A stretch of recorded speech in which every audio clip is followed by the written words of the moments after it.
First things first. I don't know what the fuck this picture is. I can't see their faces at all. It's like they made sure, hey, listen, show this kid's tattoo. Hey, fight or die. That's badass.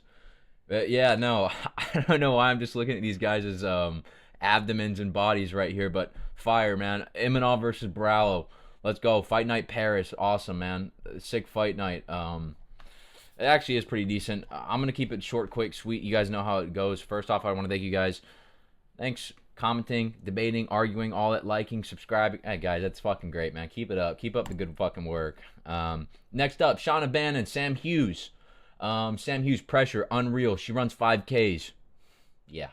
And she's got Merab Devalishvili pressure. I don't think Shauna Bannon, Mama B, is going to be able to handle it. So we're picking Sam Hughes. I'm going to keep it short, sweet. Don't care about that one bit. Robert Brychek versus Brad Tavares. Robert Brychek famously took a debuff. I wanted to go ahead and make a video about that a while ago, but he took a debuff from the ref. I'll pop him up on the screen. I can't remember him, but I think he's going to come out there and beat Brad Tavares. This is purely vibes. I got burnt on him in my last fight, and I'm actually going to be picking. I got burnt, blew my parlay up. I don't really got much for you. I think his striking is going to be a little bit better than Brad Tavares. Brad Tavares really doesn't do anything. He's kind of a defensive-based fighter, and I don't think anything's going to be happening. Ihor Peteria pieced this guy the fuck up, but Ihor is fucking good. I've been saying this for a while. I think Ihor's had the toughest slate in the UFC and has been fouled like crazy in every one of his fights. Controversy in every fight. Robert Brychek's going to be the play here. Next up, Sam Patterson, Trey Waters. I don't really got much break up. They should be pretty even on the feet. And then I think on the ground, there's a huge disparity in Sam Patterson's submission skills and grappling. So I'm going to be picking Sam Patterson by round 1 or early round 2 sub. So Sam Patterson will be the pick. Robert Brychek by decision, by the way. William Gomez versus Robert Ruchala. Robert Ruchala, there's really nothing that's impressed me. I don't know. It just kind of looks like another guy, like a washed-up version of Hyder Emil and, Joanderson Brito in terms of the pressure. William Gomez has already dealt with guys that pressure better, and Hyder Emil, Brito, whatever the fuck, dude. William Gomez is going to be the pick. He just should cruise to the decision pretty easily. Let's see a finish from William Gomez. Let's go to finish this fight. It's going to be a decision, but come on, show me a finish. Andreas Gustafsson versus Renat Fakhretdinov. This one's a fucking good fight. I will put a little bit more breakdown into this. So first off, no, Andreas Gustafsson is not going to fucking do this to Renat Fakhretdinov. What he did to Chaos Williams, there's no shot in hell. I will put my fucking money on it. He does not go in there and just bully Renat Fakhretdinov like he did Chaos Williams. There's no way in hell. Renat's way more accurate in the striking, is capable of throwing a straight shot, and is capable of ducking under and shooting when the going gets tough. When Andreas goes to pressure, put him against cage, elbows, all that stuff, Renat's going to get a nice trip. He's going to get a nice takedown, inside leg reap, something like that, man. Renat's going to get the takedowns. He's going to have moments on the feet because he's not retarded like Chaos Williams, circling into the power hand, doing that shit.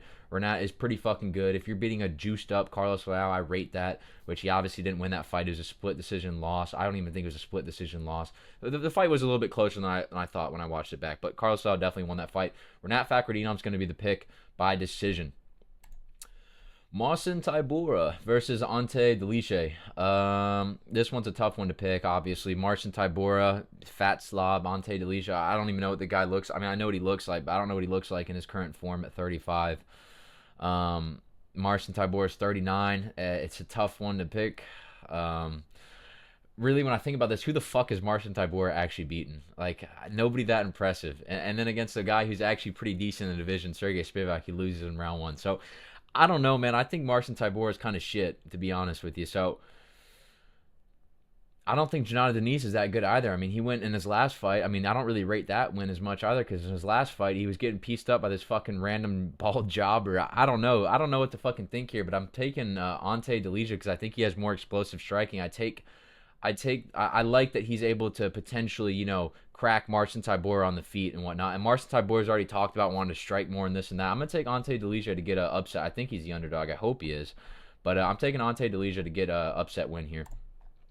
Reese McKee versus Axel Solai. I really wanted to pick Axel Solai. Did a little bit deeper diving. His grappling's not that great. I saw his grappling. I was like, okay, he should be able to just beat Reese McKee by decision, hold him down when he needs to, land some ground and pound, just do enough to win. Then I started diving into it a little bit deeper. I'm watching him get taken down, get out wrestled. He just doesn't look that impressive. Reese McKee is definitely UFC level. Reese McKee is going to be a lock of the week here because I think Axel Sola is just too new in the game. He's 10-0, obviously undefeated guys in this year. They're all getting upset. They're all getting destroyed. We got another guy his last fight later on this card. fucking Umar Sy. Sorry, I'm retarded. Reese McKee is going to get this one done. I'm really confident in Reese McKee here. We're getting him for a very cheap price, so I'm telling you, for not playing Reese McKee this week, you're losing a lot of money. So play Reese McKee. Is probably going to get a TKO win, is how I could see this one going. But, actually, I'm not saying he's not tough. I don't know what his toughness looks like. So I'm playing just Reese McKee money line. The value's there. He's not a huge favorite. I don't even know if he's a favorite at all. But Umar Sy versus Brenison Ribeiro. Umar Sy obviously got upset. That's what I was just talking about against Alonzo Menifield. He was undefeated. You know how it goes for these guys, okay? So I think he's going to come out there. This is a much more favorable matchup, bro. If you can't get Brenson Ribeiro out of there, let's just go ahead and cut Umar Sy. Let's cut this one short. Let's call it Umar Sy's done if you can't get this one done against Brenson Ribeiro. So Umar Sy's the pick. He's way more technical. He's actually got a longer reach than Brenson Ribeiro by quite a bit, actually. So if Umar can't get this one done with how technically sound he is and how good he is, fucking cut him. He's not a fighter.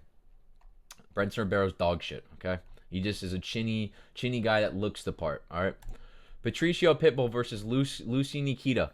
I really wanted to pick Lucy Nikita, with him being a new prospect in the division and whatnot, but all I can see when I watch this guy fight, watch his tape study, everything, I just see Michael Chandler throwing bombs. And what did Patricio Pitbull do to Michael Chandler throwing bombs? I'm taking Patricio Pitbull by round 1 knockout. Yes, you heard it here. Lucini's action to come forward, not be defensively sound. That's one of the big things I see out of all these guys coming out of different promotions. Because they are can crushers, they're not defensively responsible and sound. They rely on their chin. Bro, good luck relying on your chin against Patricio Pitbull while you're coming forward and fighting like that. Not setting up your shots, coming forward, winging shots, chin up on a platter. Patricio Pitbull by knockout. I'm playing that Patricio Pitbull by knockout, and it's probably going to be an early TKO, like early stoppage. Lucini's probably going to pop up after because he's a tough son of a bitch, and I think he might have a chance in this in the UFC, but he's got to clean up a lot. Patricio Pitbull is just a bad matchup, quite frankly. Fights make styles, or styles make fights. My bad, fucking idiot. Reese McKee, Patricio Pitbull, congrats. Enjoyed the money, kid. For Siam, Quay Fernandez got canceled. Super unfortunate. Rest in peace for Siam. This was the fight I was actually looking forward to. This was the one I was most excited about because Qua actually came out there, and I'm not going to break it down, but fuck, man. I was actually going to be hyped with that fucking underdog pick. Modestas Bukauskas versus Paul Craig. I'm obviously picking Modestas Bukauskas. If Paul Craig gets a random sub, oh fucking well. Throw $5 on the sub. Throw Modestas in a fucking parlay. What else do you want from me? Balaji Oki. Actually, I see this fight looking a lot like the GM3 versus Mikhail Zaechuk fight. Balaji Oki versus Mason Jones. This is one of the ones where I'm like, dude, I think Balaji Oki's kind of shit. I don't really know too much about Mason Jones. I watched him fight once. I was not like super impressed or anything. I'm going to pick Balaji Oki just because I hope he got better after that. He was kind of getting his ass whooped against Michael Aswell, to be honest, in that last fight. A random guy, Michael Aswell. He's kind of getting his ass whooped. So I'm just going to rely on the physicality Balaji Oki, and he kind of reminds me of Joaquin Buckley with the striking. I'm hoping he cleans it up a little bit. Him getting touched up in that last fight. He strikes me as somebody that will learn, but I don't think he'll ever be anything special. I'm going to go with Balaji Oki. I don't love it. This one's one I'd stay away from. Mauricio Ruffi versus Benoit Saint-Denis. You guys know who I'm picking here. Yeah, you guys watch that prospect video. Yeah, Benoit Saint-Denis is going to get knocked out. I could see it coming. This is going to be a highlight reel finish for Mauricio Ruffi. People are going to be talking about, I want to see Mauricio. Hey, Mauricio versus Ilya, I don't know. A little too soon, okay? But Mauricio Ruffi is going to get a knockout on Benoit Saint-Denis. Dude, if you're going tit for tat with fucking Renato Moicano and getting touched up by Kyle Prepolek, bro. You're getting touched up by Kyle Prepolek, man. I'm sorry. Mauricio Ruffi's going to send him to the Shadow Realm. Obviously he could shoot. We're going to definitely figure out about Mauricio Ruffi's grappling. So that's the one X factor, I will say. I wouldn't be too overly exposed, but UFC knows what they're doing here. Mauricio Ruffi's going to get the job done. But I will talk about a fighting nerd that isn't going to get the job done this week. Kyle Borralho versus Nasruddin Imavov. Dude, his striking sucks. And he's trying to be the striker, and he's getting touched up by Jared Cannonier. Like, they're getting busted the fuck up by Jared Cannonier. I just don't think he has the head movement.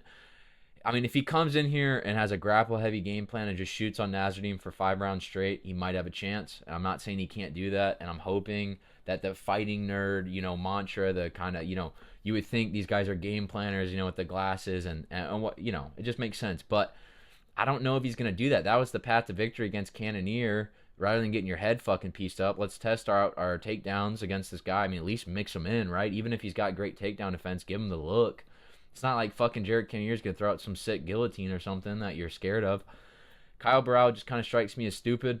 I don't think his striking's that great. I've seen him get rocked around by Jared Cannonier, which, you know, I think Nasruddin Imavov is way faster, man. He's going to speed blitz the fuck out of Kyle Borralho. And with his chin, I think, you know, Nasruddin will set up a shot. I think by round 2, I think Nasruddin's got him out of there by TKO. And it's unfortunate because I really don't think he does anything against Khamzat Chimaev. Let's just scrap both these guys. Let's get a real fight for Khamzat. Let's get fucking Fluffy up there. Let's get RDR up there. Neither of these guys will fucking do it. Which I think Nasruddin actually beats RDR, and I think probably loses to Fluffy. I just want to see Fluffy versus Khamzat. So I'm picking Nasruddin Imavov by round 2 KO. I don't think Kyle is going to be able to take those big fast shots that Nasruddin has, and I think the pull counters that Nasruddin, he's just out of Kyle Borralho's league, man. It looked like a fucking Rock'em Sock'em Robots, Kyle versus Jared Cannonier. Those guys aren't fucking good. Nasruddin's on a different level of striking. Not like he's some fucking, you know, savant or anything like that, but he's better than Kyle Borralho.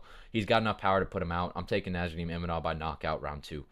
Anyways, guys, like I said, thanks for all the activity. Commenting on videos, viewing them, liking them, everything, subscribing. I fucking see you guys popping that up. But let's keep it going, man. You know, like I said, I'm going to be getting these videos out way more consistently now. We're taking this shit serious for sure. I'm going to be around, be a big name in the game. So, first 100 subscribers, I'll be giving a $100,000 giveaway. You guys know we got it like that. No, I'm absolutely not. Take care, guys. I hope you have a good rest of your night, day, whatever time you're viewing this at. But, yeah.